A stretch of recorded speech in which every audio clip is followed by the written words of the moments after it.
You're listening to Skeptoid. I'm Craig Good from Skeptoid.com. Cooking myths. One of the things that distinguishes Homo sapiens from the rest of the animal kingdom is that we are the species that cooks. Countless millennia of growing, hunting, preparing, processing, and cooking our food has produced a lot of folk wisdom. Some is based on solid science, and some is just plain made up. Because preparing food should be rewarding, fun, and safe, grab an apron and join me in the kitchen. See if you can guess which cooking tips are myth, true, or somewhere in between. There's no way we can cover them all, but we'll try to catch a lot of common ones. Let's start with some myths about equipment and technique, and then march through the pantry by category. Grilling causes cancer. This myth seems to stem from the discovery of the presence of acrylamide in some burned foods. Later, it was found to be naturally occurring in many foods.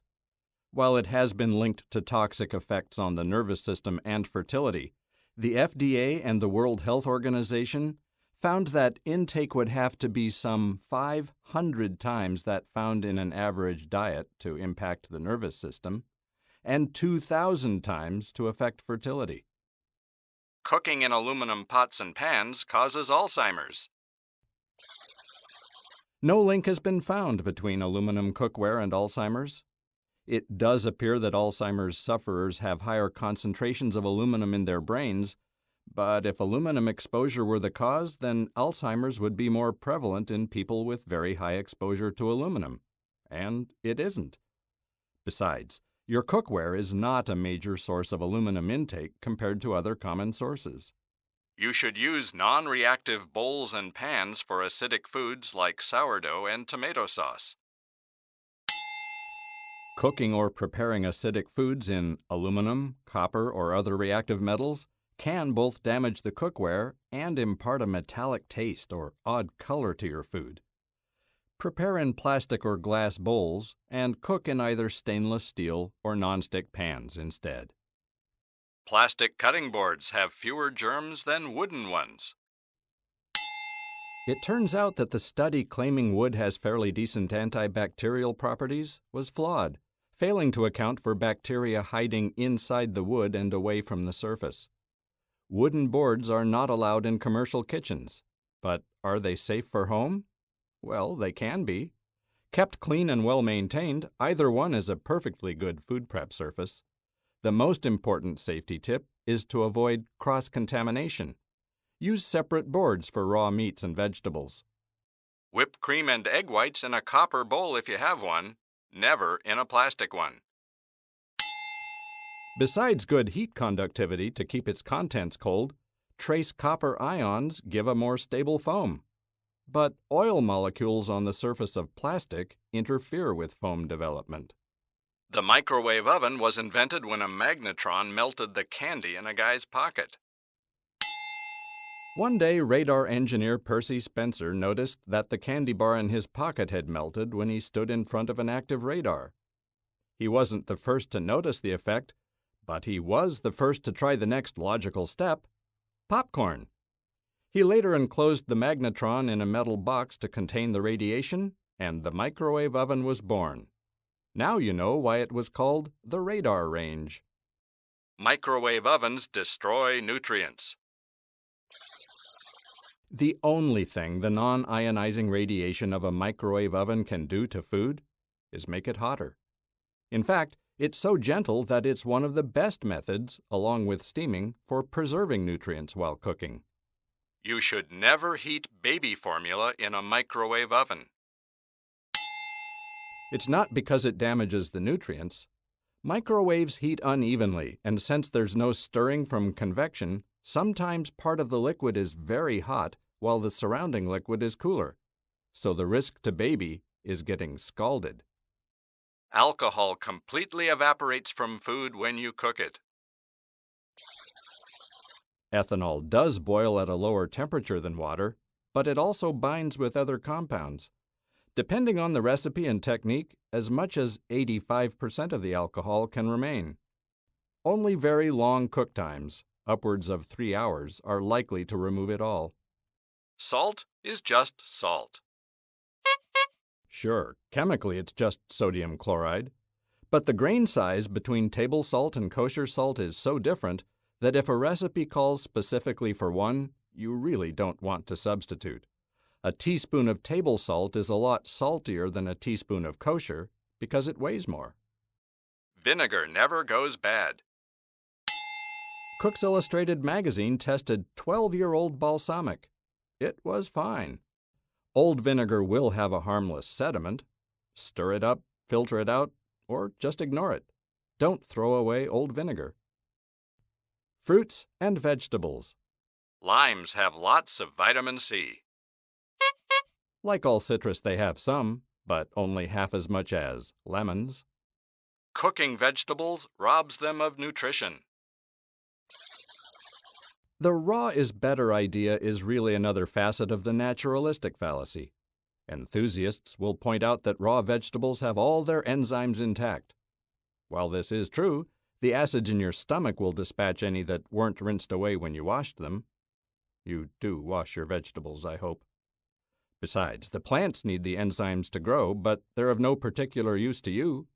On the contrary, cooking food is why humans extract nutrients from our food more efficiently than our poor simian cousins, some of whom have to spend a third of their day chewing. Brightly colored vegetables are the most nutritious. While much colorful produce is rich with nutrients, many pale veggies are packed with goodness. Grains. Bread goes stale because it dries out. Actually, it's just the opposite. The bread is absorbing moisture, actually getting heavier. The moisture causes the starch granules to crystallize, hardening the bread. That's why you don't keep it in the refrigerator, and why a brief visit to the oven can soften it again. Beans make you fart. Indeed, beans and a long list of other foods high in fiber and/or polysaccharides can contribute to flatulence. This can be mitigated by soaking, ingesting a sugar-digesting enzyme, such as the one found in a product called Beano, and other techniques. Pasta. There are a lot of myths about pasta and its preparation. Here are some common ones. Salting the water makes it boil faster. You do want to salt the water for flavor, but the change in boiling point is so tiny that you need lab equipment to find it. Put a lid on the pot to make it boil faster. This makes a tiny bit of difference, but only after the water is close to the boiling point. Feel free to start the heat and then look for the lid.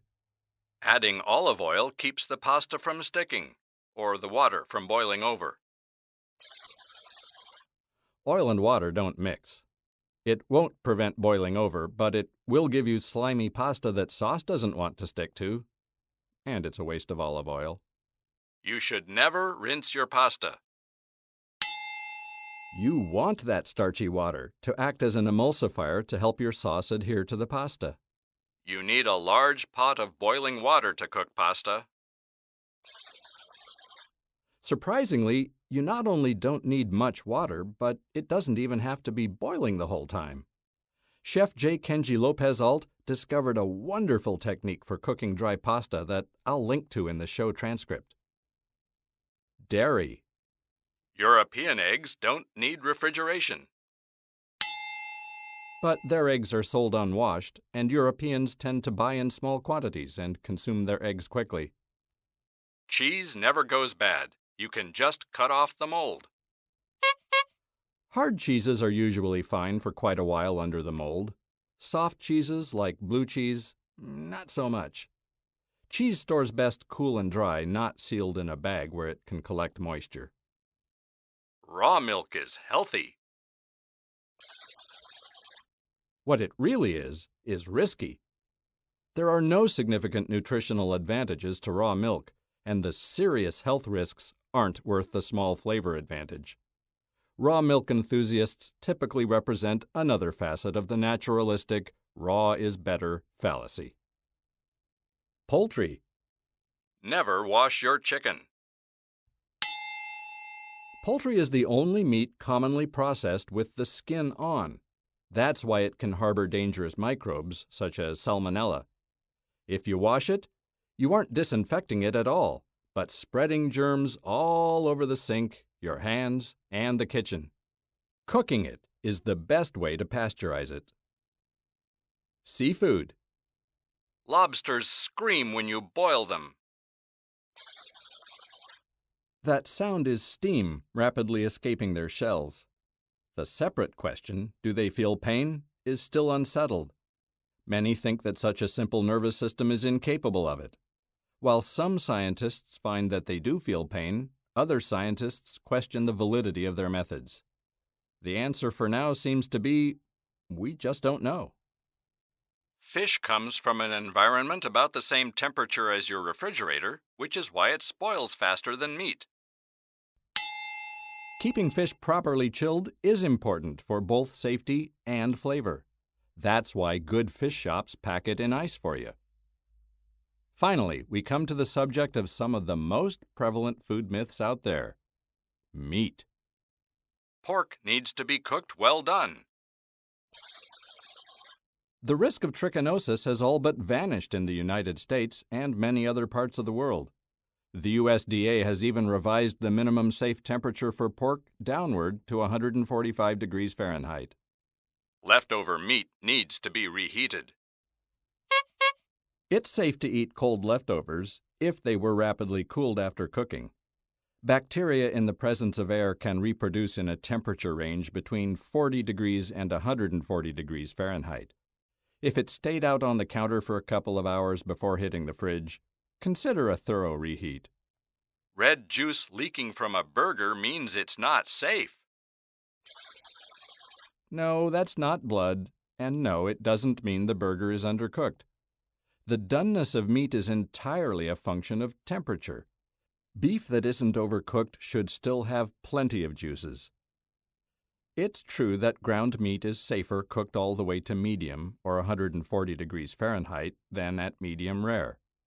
Steaks are safe at medium rare, 132 degrees Fahrenheit, because the interior hasn't been exposed to the air. Once beef passes medium, it's really not getting any safer or any better cooked. The proteins are just contracting, getting tougher, and squeezing out the juices, along with a lot of the flavor.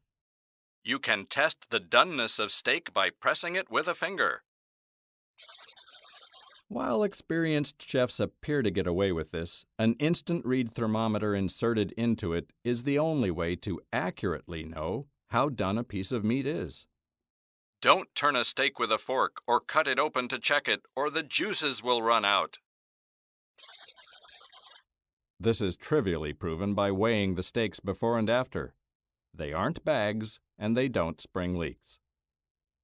Last, but certainly not least, here is what I think must be the most stubborn and pervasive kitchen myth of all. Searing meat seals in the juices. Quite the opposite is the case. Heating meat always causes proteins to contract, which always squeezes out some juices. What that quick sear does is provoke the Maillard reaction. This is the same chemical change that happens when you toast bread or brown food in general. Amino acids and sugars react to form hundreds of flavor compounds, giving just about anything a real flavor boost. I don't know about you, but this is making me really hungry. So as long as we're in the kitchen, let's get cooking. Bon appetit, be safe, and when you hear something about cooking that everybody knows, it pays to be skeptical. I need to give big thanks to those of you who support Skeptoid financially through the tax-deductible monthly micropayments. Skeptoid has continued as long as it has only because of you. You're listening to Skeptoid, a listener-supported program. I'm Craig Good from Skeptoid.com.